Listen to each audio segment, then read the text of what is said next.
Hello नमस्कार। आजच्या एका नवीन व्हिडिओमध्ये मी सुनीता तुमचं सर्वांचं मनापासून खूप खूप स्वागत करते। आजचा विषय किंवा आजचा व्हिडिओ थोडासा वेगळा असणार आहे, तुम्हाला पुढे समजेलच। चला तर मग आजच्या व्हिडिओला सुरुवात करूयात।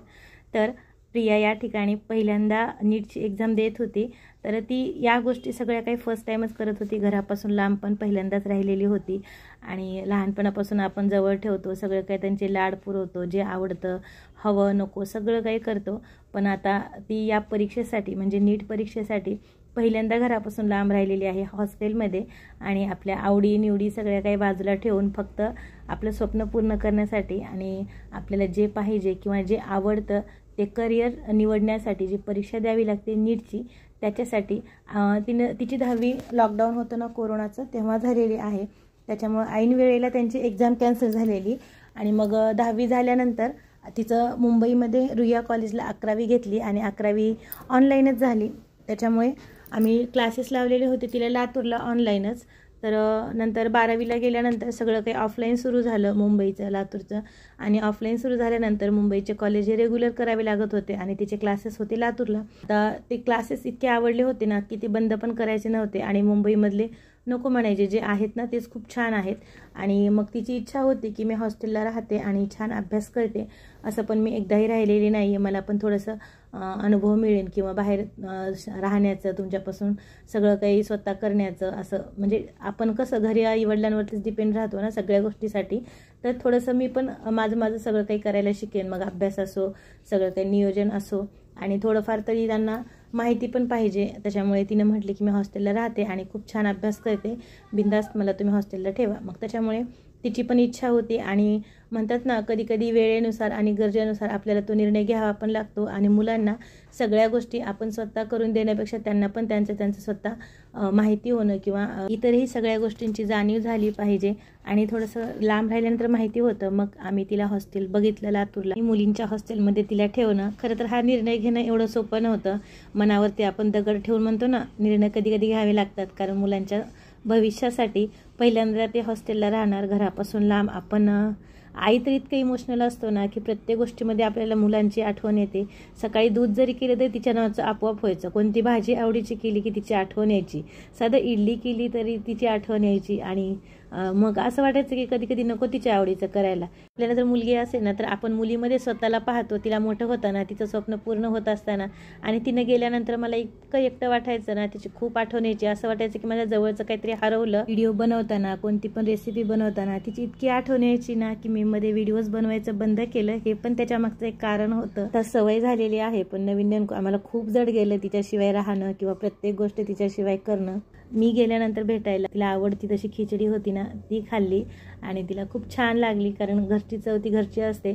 कितीही केलं आणि कितीही छान असेल हॉस्टेलचं मेसचं तरी त्याची बरोबरी नाही करू शकत। आमच्या दोघींसाठी पण हा अनुभव किंवा एक्सपिरियन्स पहिलाच होता की इतकं लांब राहणं आणि इतकं कंटिन्युअसली अभ्यास करणं, ते पण स्वतःला झोकून देऊन, कारण नीटची परीक्षा तुम्हाला माहितीच आहे त्याच्यात खूप अभ्यास असतो।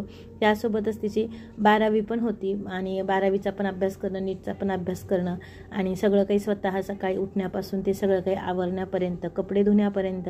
कारण आपण घरी सगळं मुलांचं करतो ना की नाही राहू दे मी करते, अभ्यास आहे, तू अभ्यास कर, तुझी परीक्षा आहे, असं सगळं काही।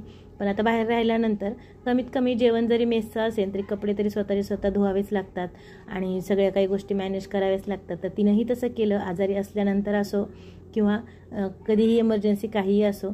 आणि सोबत तिच्या म्हणजे आजूबाजूला तिला जे हॉस्टेलला ठेवलं होतं ना ते माझं माहेरच होतं, पण माझ्या माहेर असून पण तिला भेटायला किंवा डिस्टर्ब करायला कुणीही जात नव्हतं। इनफॅक्ट माझे वडील ॲटो चालवतात, येता जाता कधीही भेटता आलं असतं, पण ते पण जेव्हा जा म्हटलं तेव्हा जायचे। आणि तिला काय हवं नको दवाखान्यामध्ये किंवा एक्झामसाठी घेऊन जाणे येणे असं सगळ्या गोष्टी ते करायचे। तिच्या अभ्यासामध्ये किंवा तिला त्रास होईल असं कोणीही डिस्टर्ब केलं नाही, सगळ्यांनी तिला खूप म्हणतात ना मोटिवेट केलं आणि तिला अभ्यास करू दे, चांगली गोष्ट आहे, आपल्यामुळे नको तिचा अभ्यास बुडाला, असं सगळेजण म्हणायचे।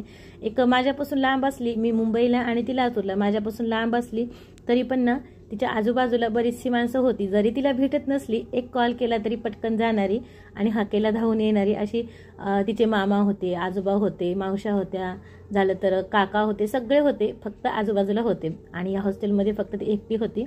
तर तिनं 12वी एक्झाम दिली आणि त्याच्यामध्ये 1 वर्ष ऑनलाईन झाल्यामुळे थोडासा बॅकलॉग खूप राहतो मुलांचा, ऑनलाईनमध्ये तेवढं होत नाही. मग तिला 430 मार्क्स पडले होते आणि मग आम्ही थोडंसं नाराज झालो, कारण आम्हाला वाटत होतं की पहिल्या अटेम्प्टमध्ये तिचं सगळं काही होऊन जाईल.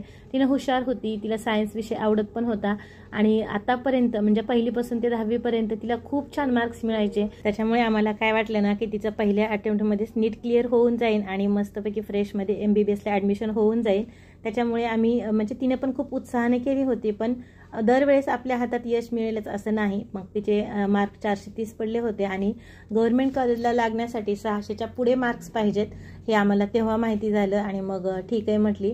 तिला दुसरं पण ऑप्शन होते त्याच्यानंतर घेण्यासाठी, पण ती म्हटली की नाही, मला MBBSच करायचं आहे. मग तिनं डबल रिपीट केलं. मग आम्ही त्या सुट्ट्यामध्ये तिच्या एक्झामसाठी जे गेलो होतो ना, तिथून रिटर्न मुंबईला आलोच नाहीत.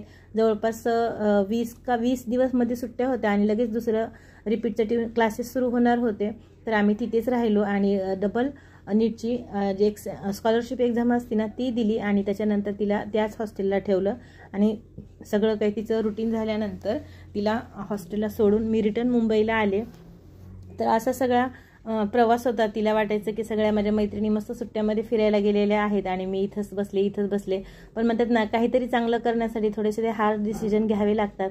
मग आम्ही पण रिझर्वेशन वगैरे कॅन्सल केलं आणि तिला डबल रिपीटला बसण्यासाठी तिच्यासाठी थांबलो आणि तिला हॉस्टेलला ठेवून वगैरे आम्ही रिटर्न आलो.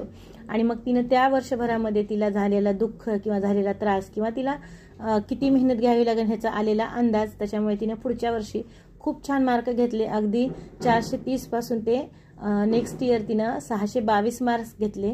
तर हे ग्रोथ किंवा हे जे मार्क्स वाढलेले आहेत ना ते साधेसुधे नाहीत. त्याच्यासाठी तिनं अहोरात्र मेहनत घेतलेली आहे. खूप अभ्यास करायची आणि तिनं थोडंसं बोलावं वाटलं तरी पण मी म्हणायचे की नाही, आपण नंतर भेटल्यानंतर बोलूयात आणि आता तू अभ्यास कर, फक्त अभ्यासाला महत्त्व दे असं म्हणायचं. नंतर आपण सोबतच राहणार आहोत असं म्हणायचं तिला. आणि मी 4 दिवस नाही 5 दिवस फोन पण करायचे नाही. तिचे पप्पा करायचे आणि थोडंसंच बोलायचे, कारण आपण कसं असतो ना, बोलता बोलता आपला कधी अर्धा तास 1 तास निघून जातो कळायचं नाही. त्याच्यामुळे मग परीक्षा जवळ आल्यानंतर मला वाटायचं की सहज कॉलमध्ये बघता तिचं 1 तास वेस्ट गेला किंवा तिच्या भावाशी बोलते वेळेस पण सहज 1 तास निघून जायचा. मग मला वाटायचं तिचा खूप वेळ वाया गेला. असं जर वेळ रोज वाया गेला तर तिचा अभ्यास कसा होणार. त्यामुळं मग तिला मी नंतर तू मला फोन करत जाऊ नको, जेव्हा बोलायचं तेव्हा आम्ही करूत किंवा पप्पालाच फोन करत जा. थोडंसं तिला वाईट वाटायचं, 1-2 वेळेस रडली पण म्हणतात ना, थोडंसं आपल्याला कुठंतरी काही करायचं असल्यानंतर थोडंसं स्ट्रिक्ट व्हावं लागतं वेळेचा उपयोग करून घेण्यासाठी किंवा आपल्याला यश मिळवण्यासाठी. मग तिनं त्या उद्देशाने किंवा त्या वेळाने खूप चांगला अभ्यास केला, खूप घवघवीत यश मिळालं आणि 622 मार्क्स मिळाले. जेव्हा पेपर चेक केला ना तेव्हा आम्हाला सर्वांना इतका आनंद झाला होता की आनंदाला ठिकाण नव्हतं की वाव, खरंच खूप जिंकलं म्हणून तिनं खूप आनंद झाला होता आम्हाला सर्वांना. पण जेव्हा ऐन वेळेला रिझल्ट लागला ना, आपल्या इलेक्शनच्या रिझल्ट ज्या दिवशी लागला त्यावेळेला ऐन वेळेला रिझल्ट लावला आणि त्यांचा जो घोटाळा होता ना तो झाकण्यासाठी त्यांनी अशा प्रकारे रिझल्ट लावून मुलांना इतकं अपसेट केलं ना की आउट ऑफ म्हणजे जवळपास 30 ते 40 हजारांनी रँक वाढला. आणि जे मुलं सहजासहजी गव्हर्नमेंटला लागणार होते ते मुलं खूप मागे गेले आणि पेपर घोटाळा प्रकरणामुळे जे मुलं 580 वाले होते ना ते गव्हर्नमेंट कॉलेजला गेले आणि 622, 630, 40 घेणारे मुलं सेमी गव्हर्नमेंटला गेले. तर अशा प्रकारे मिडल क्लास जे मुलं आहेत ना ते गुणवत्तेच्या आणि आपल्या क्वालिटीच्या जोरावरती मेडिकलला लागणारे मुलं त्यांचासुद्धा खूप लॉस झाला. आणि इतकं मुलं घरापासून लांब राहतात, हॉस्टेलला राहून असेल त्या कंडिशनमध्ये असेल त्या परिस्थितीमध्ये जीवाचं रान करून अभ्यास करतात. आणि अशा प्रकारे जर घोटाळा झाला ना की त्यांच्या मनाला किंवा त्यांच्या पालकांना काय दुःख होत असेल ना ते त्यांनाच माहिती. तर अशा प्रकारे तिने घरापासून लांब हॉस्टेलला पहिल्यांदा राहून 1 नाही तर 2 वर्ष मेहनत करून आणि जीवाचं रान करून तिनं छान मार्क्स घेतले.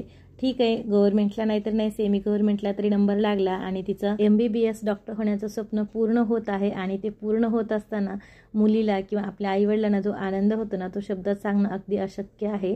तर चला, आजचा हा व्हिडिओ तर मला असं तुम्हाला बोलावं असं वाटलं की कशा प्रकारे तिनं अभ्यास केला किंवा कुठं राहिली, कशा प्रकारे तिनं तयारी केली हे सांगायचं होतं. चला तर मग पुन्हा भेटू. जय जिजाऊ, जय शिवराय, धन्यवाद.